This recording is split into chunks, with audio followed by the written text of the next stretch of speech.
Mga kapuso, nandito po tayo ngayon sa MMDA Situation Room. Ngayon po ay 1:18 na ng hapon at July 24, 2024. Nandito po tayo dahil dinala tayo ni DILG Secretary Ben-Hur Abalos para ipakita yung sitwasyon sa buong Metro Manila.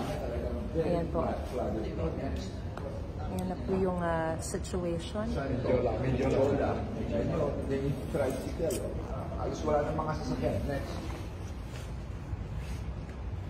Ito yung matindi. Itong Lagos nila, yung nasa kaliwa. Halos parang kanal na siya. Wala na talaga sasakyan. Tingnan nyo yung underground ito. Punong-puno na ng tubig. You can see it here. Next. Sige lang. Sige lang. Isa-isa nyo pakita. Sir, yung sa Marikina River, Marikina River. taas? Nasa taas, yes. Sige, Marikina River mo lang para makita nila. So ito yung binabantayan natin at importante maano si Mayor Marcy dito masuportahan ng gusto because it's already 18.5 meters. No? May sinasabi sila if it's 15, kailangan talagang critical na. Medyo critical na. So it's already 18.5 right now. Secretary Abalos, we can see based on the screen. So, ayan po, makikita rin po yung iba't iba pang mga situation sa iba't ibang iba't ibang parte ng Metro Manila.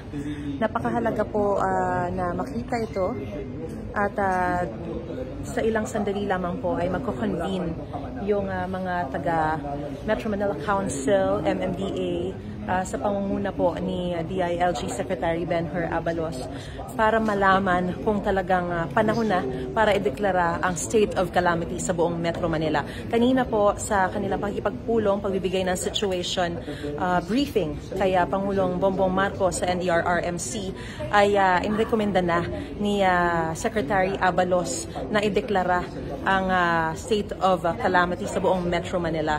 So ngayon po ay magkakaroon ng mga formality o meeting para malaman kung kailangan na nga bang ideklara yung state of calamity sa buong Metro Manila. Yan, aantabayanan po natin at magbabalik po tayo maya-maya lamang.